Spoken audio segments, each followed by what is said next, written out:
This is the Whole Care Network.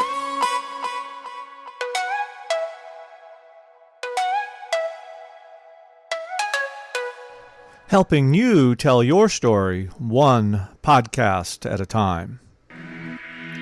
Content presented in the following podcast is for information purposes only.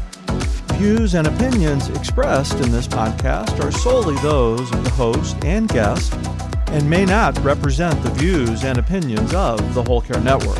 Always consult with your physician for any medical advice, and always consult with your attorney for any legal advice. And thank you for listening to the Whole Care Network.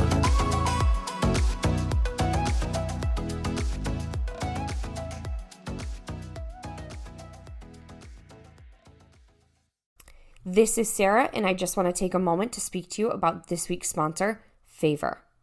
Favor, Inc. is a statewide family-led nonprofit 501c3 organization that is committed to empowering families as advocates and partners in improving educational and health outcomes for our children. Favor is the Connecticut state organization of the Federation of Families for Children's Mental Health. Favor offers a single place for families with children who have medical, mental, emotional, and behavioral health challenges to find information, assistance, and training. To find out more about Favor, please go to favor-ct.org. We are grateful for our opportunity to work with Favor as a sponsor, and now on to the rest of the episode. This episode is brought to you by CogniView. CogniView provides cognitive assessment tools to a broad range of healthcare providers for the early detection of cognitive impairment. Early detection allows patients to address modifiable risk factors sooner, potentially changing the course of cognitive decline. It also allows healthcare providers to develop a plan with the patient and caregiver so the patient can live their best life during their journey. For more information, go to www.cognivue.com. That's www.cognivue.com. Hello, everyone, and welcome to Caregiver Chronicles. My name is Sarah, and today I'm really excited because I have Bina Colman with me. Bina is the founder of Compassionate Colors. She has a degree in gerontology. She's a wife, a mom, and a caregiver for her dad with dementia, or former family caregiver for her dad with dementia. Hello, Bina. How are you? And welcome to my show. Thank you, Sarah. I'm so excited to be here. Thank you so much and welcome. Can you please further introduce yourself to my audience? Yeah, of course. So you hit it all.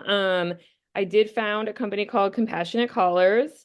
I was a former caregiver. I called myself a true sandwich generation caregiver. My dad was diagnosed with dementia in his late 50s and passed in his early 60s. And at that time, my kids were little. They're still little, but they were very little at the time. So I was, running to daycare, nursing, doing all these mom things, working full time, and then also visiting my dad. We did place him in a memory care unit. So that part is very true. And I love talking about it because I just want to make sure other people in my situation understand there are resources out there. There is help and you're not alone. Thank you so much for that. And I appreciate that. And I think that that's great. That's why we're here at Caregiver Chronicles to talk about resources and things. Your Compassionate Colors, that is a great resource.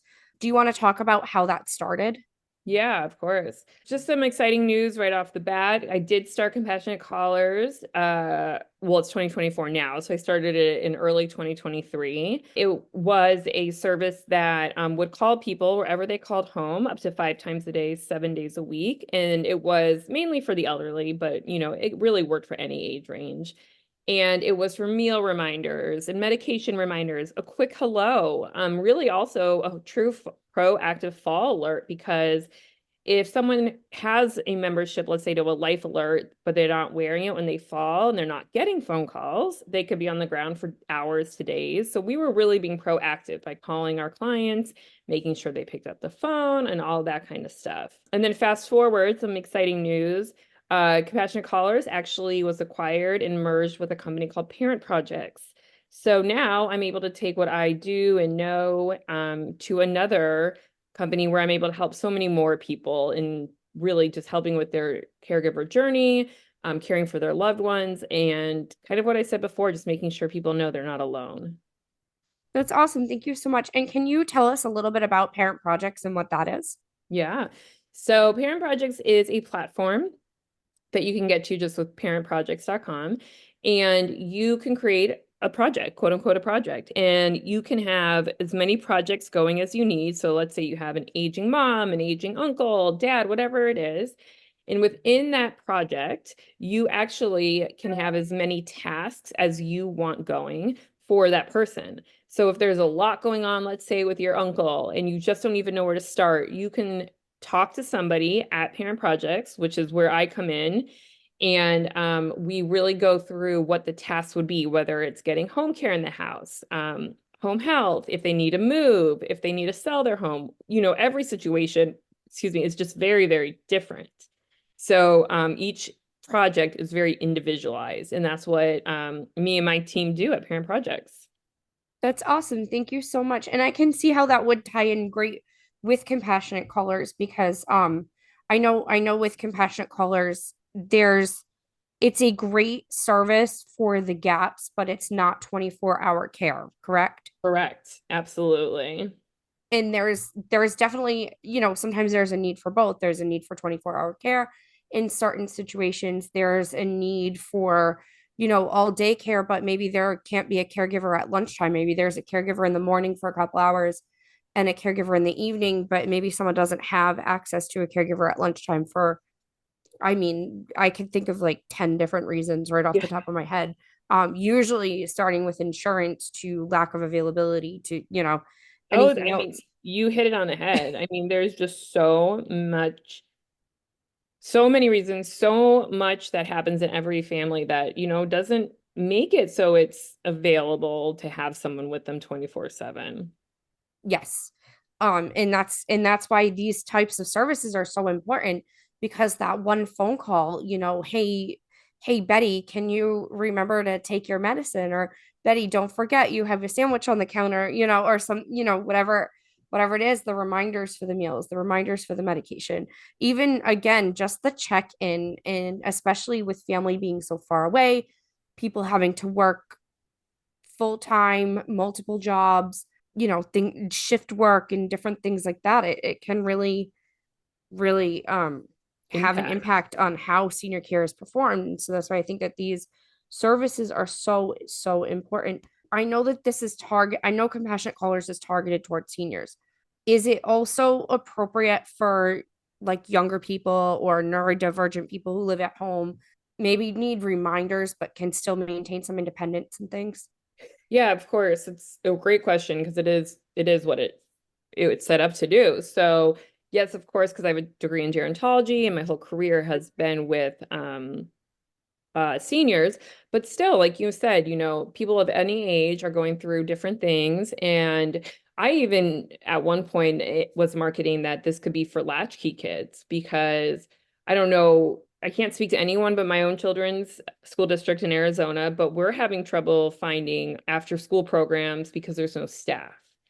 So in my head, I was like, oh, well, this could be a great solution because if, two parents are working out of the home or in the home or whatever the case, and they just can't be with their children at that time, well, then we can call and make sure they got home safely and make sure that they're, eating their snack and going to start their homework and all of that stuff. So yes, any age group with any disability or ability or anything can really use Compassion Callers or service like this.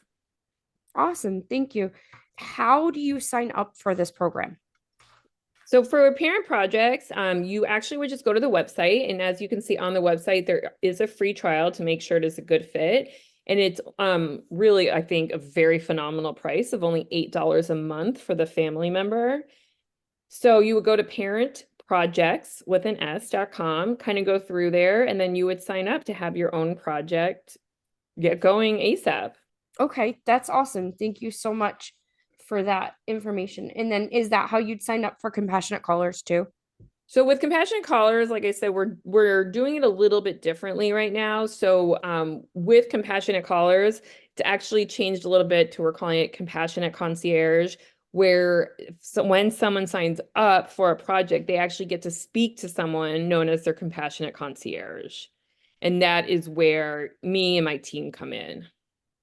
Okay. All right. Thank you so much for that information. And so these two programs are now combined together. I actually think it's really neat and really great that it is, because it sounds like it's hitting, like you said before, it's hitting more people, and it's Hmm. helping more people find the services they need. But I guess another question I have is, what got you into senior care? Yeah, that's a good question. So growing up, my parents actually brought four franchises of Home and Said Senior Care to Arizona, maybe in 1996. They were definitely one of the first to have home care in the state of Arizona. And that was their career. And they had it till they sold it, just probably 10, 11, 12 years ago. I don't even know the number. It's just all I knew growing up. My brother and I, all we heard about was these stories with seniors and caregivers and all this kind of stuff. And so when it was time for me to choose a career, it was kind of a no-brainer for me to get into it. My brother did not, but for me, it was just kind of what I knew and went into, and I happened to love it, so it worked out. Neat. I think that's really interesting because it's like a family business. And also, with your father and his dementia journey, that there any inspiration with that also? Probably, but probably not, to be very honest. I felt very lucky with our placing of him. It was in I think one of the best situations we could have had for how horrible it was. So I knew he was in good hands. And I already had my degree and stuff before that all happened. Okay. No, and that's totally fair and that's totally honest too. And a lot of people who are put in a situation, a caregiver situation, decide, you know what, I don't ever want to be involved in this again. Um, Yeah, that I think people do feel that way, and I get that completely. And that's another reason why I really want to make sure people understand that there are resources not only for their loved one, but for them as well, because I'm such a big advocate that, as a sandwich caregiver person myself, I was in a support group for people my age going through it. And I really try to get all my clients to join a support group. Like it was just such a cathartic thing for me that I want to make sure more people do it for themselves. Yeah, and I actually can relate to that. I was never going to join a support group for autism parents because I was afraid of crying. Yep. I was afraid of seeing Yep. other people cry and having to deal with their emotions, in addition to everything else that I was going through. And I was like, I can't just go in a room full of people crying, complaining about their kids. And I realized that it was just so much, like it just wasn't that. That wasn't what it was. And Right. support groups are also fantastic because the leaders of these support groups and the other people in these support groups, they all know about services that you don't know about. Yep. Exactly. And I'm glad you said what you said because it's so true. Like it's not just about one thing. It's just nice to know you're not alone. Yeah. 100% agreed with that. Just sharing the, like, oh my God, my kid did this. My kid does that all the time. I thought we Yeah. were the only ones. Or whoever, my mom did this. Oh my God, my mom does that too. Or Yeah. it's just, and then you can kind of laugh about it too a little bit. I Oh my think, God. Agree. I agree with you, just so you know. That laughing about this hard stuff, I think made it so much better. yeah, and especially in a support group setting, like you have more opportunity. I don't know. It's more, it's not, I don't know. No, It's you're not I as know what you're emotional. It's saying. more comical because you all get it. You're all living it and you can all laugh at it. Where if you tell somebody who hasn't lived that, they kind of listen to your story, and a lot of times they feel bad when it's like, they're giving you sympathy and they feel bad for you, and they're like, oh my God, that's so not normal. And it's like, but it's our normal as our family. In my situation, it is normal, and it's just, Hmm. and that's something that a lot of people don't get about support groups.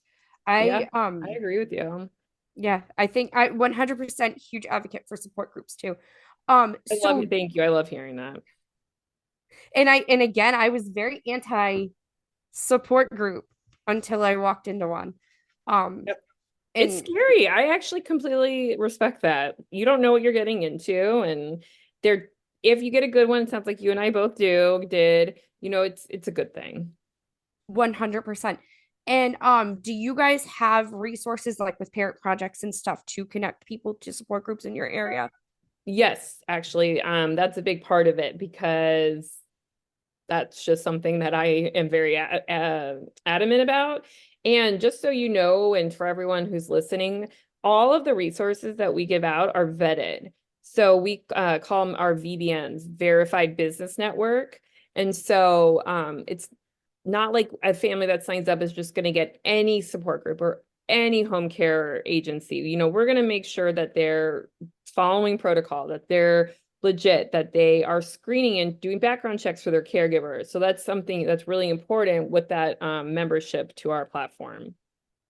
Thank you so much for saying that, because that was a question I had coming up. And I also think that, you know, that's important too, because a lot of times our loved ones can't advocate for themselves. So making sure, you know, we have good, you know, vetted resources is important also. And our parent projects and compassionate callers, are those available all over the country, or are those just local to Arizona? No, that's a great question. We are nationwide. Like I said, you know, it's all online, so it makes it easy to be nationwide. Awesome. Thank you so much for that. I feel like that's so important to know too, because a lot of times we talk about services that are local to one area, and you know, it's frustrating because you wish you had it in your neighborhood.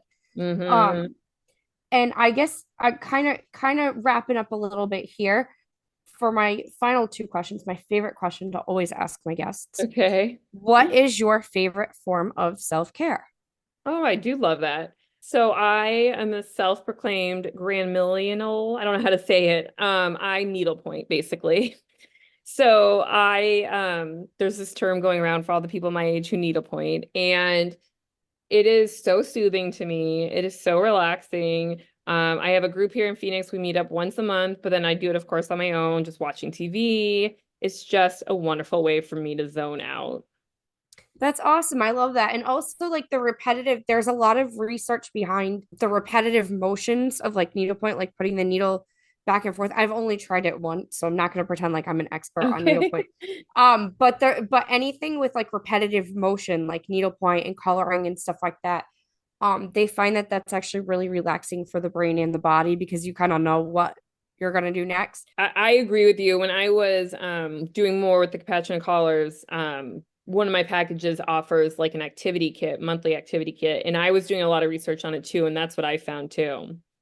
Awesome. Thank you so much for that.